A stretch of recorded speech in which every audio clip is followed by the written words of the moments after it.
What is good, people? Ben from Lover of Tech. Finally getting around to it, man. It's been so difficult, but we're doing it. OnePlus 8T versus the Samsung Galaxy S20 FE camera comparison. We're going to be testing out daytime, low light, video, front facing, rear facing, everything. So without getting into it too much, let's get straight into it. Here is a quick rundown of the hardware specs for the camera for both the OnePlus 8T and the S20 FE. Starting with the OnePlus 8T, you do have a quad camera system, 48 megapixels for the main camera, f1.7 aperture, 26mm wide field of view, and also a 16 megapixel ultra wide angle camera with 123-degree field of view, a 5 megapixel macro lens at 2.4 aperture, and also 2 megapixel 2.4 aperture monochromatic sensor. Now over to that with a selfie camera at 60 megapixels f2.4. So when it comes to the S20 FE, you are looking at a rear triple camera system, 12 megapixels f1.8 large 26mm field of view, and also an 8 megapixel telephoto zoom at f2.4 at ×3 zoom, as well as a 12 megapixel f2.2 123-degree ultra wide angle camera with a 32 megapixel selfie camera at f2.2. Again, full detail specs of both cameras are going to be in the description below. Just a quick rundown. Let's get straight back into the test. Right, man, this should be a fun one. Let's buckle up. Let's get into it, man. Let's start with the front facing video. And as you can see, man, S20 FE is recording in 4K UHD 60 frames a second on the front facing camera. Unfortunately, the OnePlus 8T only tops out at 1080p 30 frames a second, which is again strange, like I've discussed before, that the OnePlus Nord shoots 4K 60. But what we got, man? Brisk walk. And now we're gonna do a run.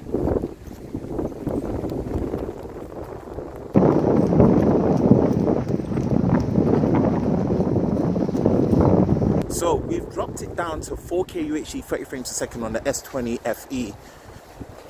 And again, it is not the best day. This is not the best time to be doing camera comparisons in the UK, but I'm working with what I've got. It's been raining, so here it is, man. Watch out for the audio, it's very windy. Let's see how these microphones perform as well.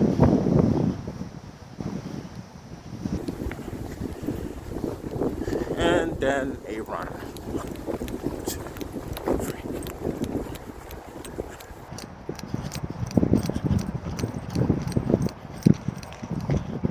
And we are matching the resolution and the frame rate together now, 1080p, 30 frames a second.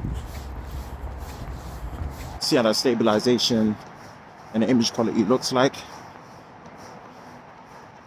And we'll take it up to a small run.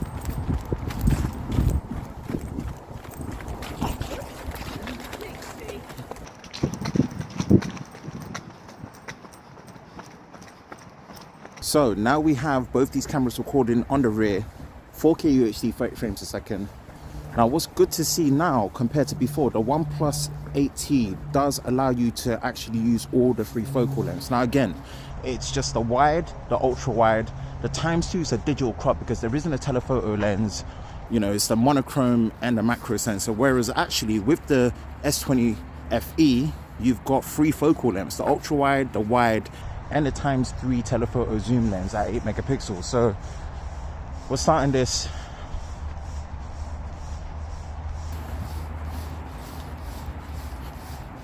And then what we're gonna do, we're gonna pan around, come again, ultra wide on both.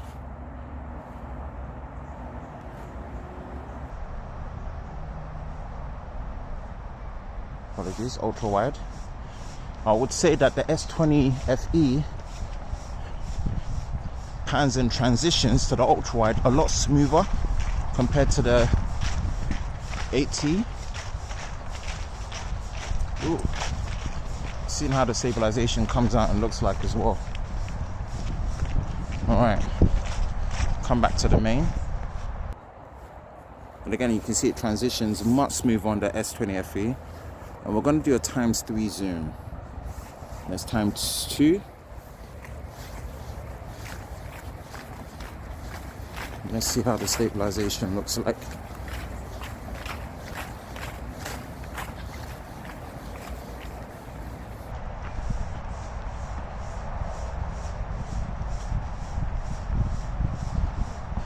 And we're going to stop, pan back to the main, transition back to the main. We're now going to test the stabilization in terms of running and seeing how both handle on all 3 focal lengths and see how they behave. Here we are.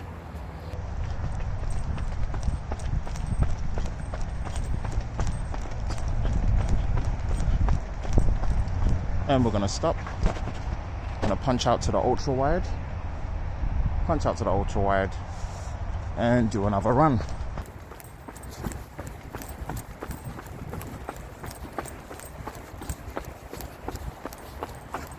We're going to stop. We're going to go to the ×2 zoom, and then ×3 zoom on the S20 FE. And make a run.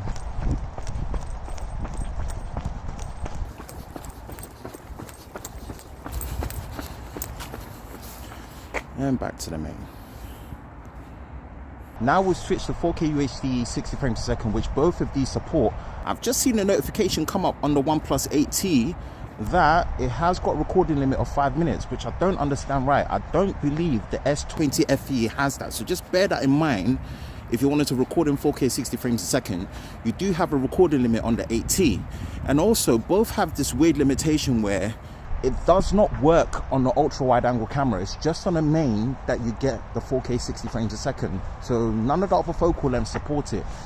Again, we move. Let's test the stabilization. I'm gonna take a run.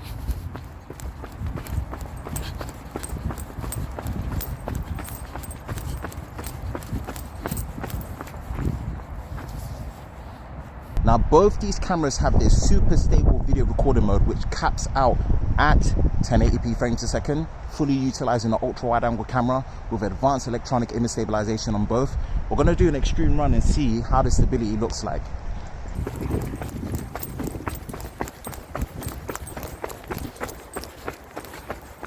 So that was actually me sprinting, not just a light jog, but it was a sprint. Whew. Yep, just a quick rundown of 1080p 30 frames a second. Just seeing how the quality looks like on the main cameras. Now we're going to stop. We're going to punch out to the ultra wide, on both. Still really like how that transitions on the S20 FE for sure. Really good optimization there.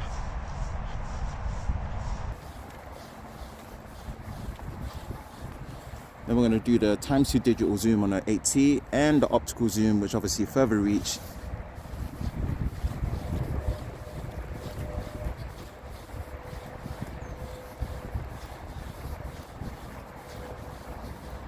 And we're going to stop and punch back into the main. Now I've got the video live focus, video portrait mode with the background blur active on both these cameras, and again I'm having to self-record, so I'm gonna see it pretty much like how you would see it. So I don't know how well it's doing in terms of blurring out the background. First things first, hopefully you guys can hear me through the audio. It does cap out at 1080p 30 frames a second on both, so you're not going to be able to do 4K UHD in this mode, and it should be blurring out the background, so you should be getting a cinematic, you know, depth of field effect on there. So I don't know how well it's working, but yeah, let me know.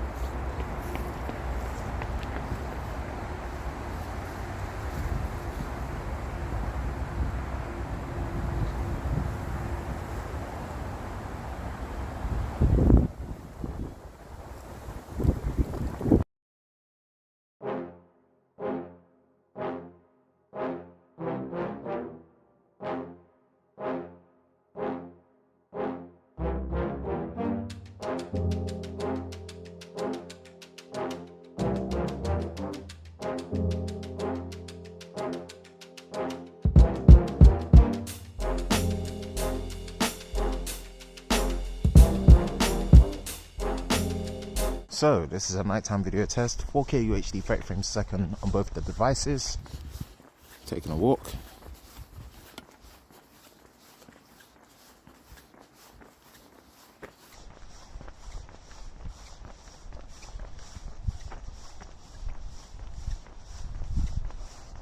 Alright, we're gonna stop, punch out to the ultra wide. Punch out to the ultra wide. Alright, you can definitely see less light is coming into both the sensors for the ultra wide. So nighttime, you definitely want to be sticking to the main as much as possible.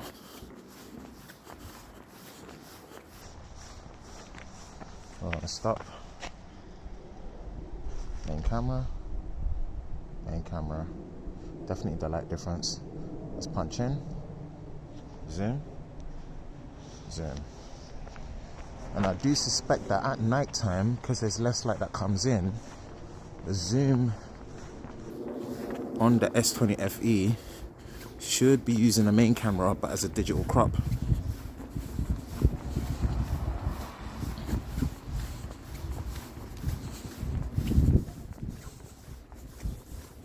And we're gonna stop.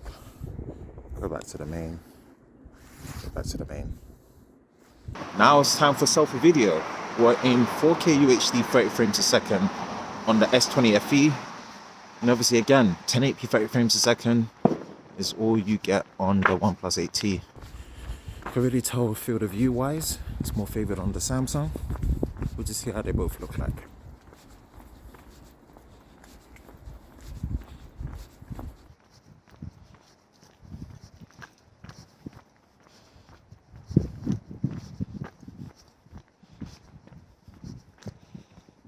And we've dropped down to 1080p 30 frames a second on the S20 FE just to match up the resolution and see how they both behave.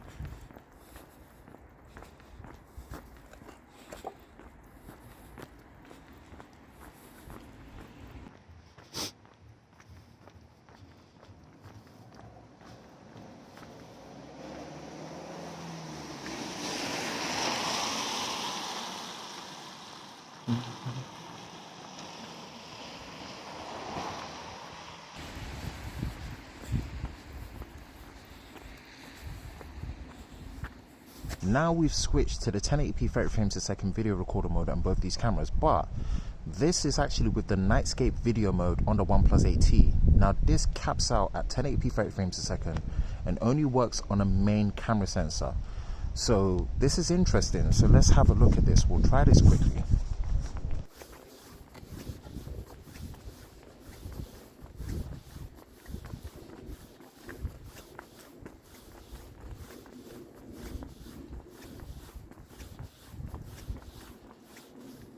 This is the 1080p 30 frames a second video recorder mode on both these cameras, but this is without the nightscape video mode. Just so you can see the difference in how it makes from before and after.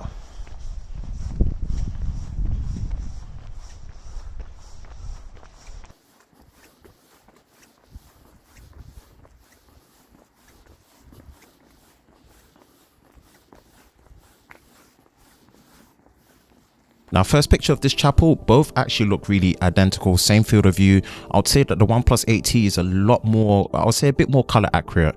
The S20 FE is more contrasty, it's going for a much more edgy look, but really it's just down to personal choice and which one you like. Now, switching to the ultra wide, you can see the S20 FE really distorts the image, it really goes ultra wide, whereas the 8T keeps things more in a straight line. So I kind of prefer what I'm seeing on the 8T here, but you will get more ultra wide angle samples and you see how things change up. And here's a selfie image, definitely S20 FE, definitely like it. It's much more even, the white balance is a lot better, it's a bit warm on the 8T, but you do get two focal lengths when it comes to the S20 FE, but it's only really just cropping in and then bringing it to the wider field of view. So I would say just use the wider field of view. Characteristics are still the same.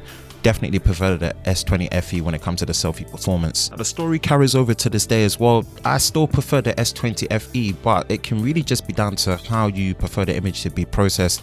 And it goes the same for the live focus portrait mode selfie. You know, both actually perform really well with the edge detection, but I still prefer the S20 FE when it comes to the selfie and how it looks. Now, when it comes to this picture of the tree, can't really tell much of a difference between them. They're pretty much the same. It's really down to which one you like. I'll say the sky representation is a bit more vibrant on the OnePlus 8T, but not really accurate to the day because it was not a nice day. It was dark, it was gloomy. So yeah, really that's down to which one you like. But you see, here's where things just switch up. The characteristics of each focal length just behaves differently.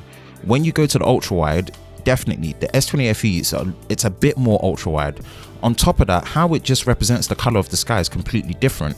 The 8T is definitely more color accurate. Like I said, it was not a blue sky, it was dark and gloomy, so more color accurate representation on the ultra wide on the 8T versus what you have on the S20 FE, but you're getting much wider field of view, slightly wider field of view, let's just say, on the S20 FE, with maybe a little bit better dynamic range, but it's hard to tell on a gloomy day like this. So yeah. And there's the zoom capabilities. ×3 optical zoom on the S20 FE is definitely going to be better, more reach, more clarity versus the ×2 digital, because the 8T just doesn't have a telephoto sense lens or combo. So yeah, this is definitely going to give you better zoom performance on the S20 FE. Now, looking at the main camera sensors here, definitely I would say, especially when you're looking at the sky, the S20 FE is more color accurate, whereas the 8T is looking for like a more blue sky. It just wasn't blue. But I would say that although the S20 FE is more color accurate, you are getting slightly better dynamic range and shadow representation around my face and beard on the 8T. So it's kind of a toss up. It really just depends on how you want your images to look. But I'll tell you this now, it was not a blue, nice cloudy day. It was dark and gloomy. So more color accurate on the S20 FE. Now here's how characteristics change when you get to the ultra wide. It's more color accurate on the OnePlus 8T, but much better dynamic range on the ultra wide on the S20 FE. So this one is a hard one. Definitely the colors, not that they're bad on the S20 FE, it's going for much more like edited, saturated, not overdone, whereas the 8T is more color accurate, but you just can't see my face. I'm not exposed. So the dynamic range on the ultra wide angle camera on the S20 FE is much better here. And here's some landscape shots of, you know, both these cameras, and that's where you're looking at the main. Then obviously switch into the ultra wide as well as the zoom, and again, you don't have a telephoto on the 8T. You're going to get much clearer and much more reach on the S20 FE. So if that matters to you, man, you want all 3 usable focal lengths, the S20 FE is definitely the way to go. Again, this picture of the leaf, same thing, more color accurate on the 8T, but more vibrant, and just it draws you a bit more in with the S20 FE. So it's really just down to what you're looking for. So yeah, that really doesn't change when it comes to the next image of the log as well. So yeah, just let me know in the comment section below which one you prefer. And here's some last few landscape shots where you're looking at the main, the ultra wide, the ×2 versus the ×3 zoom from the 8T to the S20 FE, but then stretching it, whereas ×10 digitals as far as the 8T will go, but you can do the ×10, ×20, as well as the ×30 digital zoom on the S20 FE, or as they like to call it, space zoom. So bearing in mind, that's the level of flexibility that you get on both camera system. Depends on the clarity that you get, but the color representations do change between the focal lengths. As you can see, it was a grayish background, so the OnePlus 8T does have better color accuracy there, but it does change depending on the focal length and the sensor that's being used. So just bear that in mind. First nighttime shot, and I think both did really well. I would say the S20 FE controlled the highlights around my face and exposure a little bit better, but at the end of the day, man, I think they look great. They look as good as they can, near enough to each other. Let me know in the comments which one you prefer. Next one's the ultra wide, and both struggle. Both do struggle. I would say maybe the S20 FE pulls ahead a little bit, but you're in low light, you definitely want to be using the main camera sensor a lot more often, unless you switch to night mode, which we'll get into. And some nighttime landscape, and for all 3 focal lengths, looking at the main, both are performing really well to me. It looks really good. Ultra wide as well looks decent when there's a bit more light, and then when you switch to the zoom, again, you are getting a bit more reach and a bit more clarity when there's light on the S20 FE. So having those 3 focal length flexibilities definitely can't be beaten. All right, let's get into some extreme low light situations. This place was pitch black. I couldn't see anything with my own eyes, so you can see that this is something that's really hard for these smartphones, and I would say the 8T is pulling ahead ever so slightly in this one. Ultra wide, as you can see, just avoid using the ultra wide in a normal low light shooting mode because it's pitch black. That's what my eyes were seeing. Can't see anything at all. It was absolutely pitch black with the ultra wide angle camera. Now we're looking at the night mode and nightscape on both, and really depends on how you want yours exposed, but you are getting a brighter image on the 8T, whereas the S20 FE, it kind of represents more of nighttime. Even though it was pitch black, it kind of preserves the nighttime look rather than overly brightening up the image. So it really depends on how you want the results to come out for your nighttime photos, but impressive on both actually. Now this is night mode, nightscape on both the ultra wide, and definitely I would say the S20 FE performs a lot better. It's very difficult for the ultra wide angle camera, even in night mode for both, so try and stick to the main camera sensor. Last but not least, there is a mode in the camera settings for nightscape tripod mode where there is a long 30-second exposure on the 8T. That's the one I activated here, and it pretty much brightened up the scene a lot. I couldn't get the exposure any more than 5 seconds on the S20 FE, so that is one advantage that you have with the 8T, the tripod mode that you enable within the settings to get a much brighter image. Even though that was there, it still struggled with the ultra wide angle camera. So again, I would advise, even with night mode, it's great that it's there with the ultra wide, stick to the main as much as possible. My final thoughts on both the camera experience, I would definitely have to say, for a much more complete camera experience at this price range, I would definitely have to give it to the S20 FE. There's no weird recording limits in 4K 60 frames a second. You can do 4K 60 frames a second on a selfie with stabilization as well, where you can't do 4K on the OnePlus 8T for the selfie, which is a shame. In terms of just having 3 focal lengths rather than a monochrome and a macro sensor, it's a lot more usable. It's really down to how you prefer your images to be processed, but I just feel like the overall camera experience on the S20 FE, it gets more right across the board than it does on the 8T. The 8T has improved a lot from the 7T when I used it. I've done camera tests on the 7T, but I would have to give it the overall experience to the S20 FE. But nonetheless, the 8T holds up okay enough. If it's not something that you're that too bothered about with these results that you're seeing, I would say the 8T should be a decent camera to have. But overall, I'll give it to the S20 FE. That's it for me, Ben from Lover of Tech. Hope you enjoyed this ultimate camera comparison between the OnePlus 8T and the S20 FE. Let me know if you want to see more content like this for sure. And if you do, make sure you hit that like button, subscribe, hit that notification bell so you're part of Team TLS, the Tech Lover Squad, so you don't miss any future videos on the channel. I hope you're all safe during this time. I will catch you in the next one. Peace.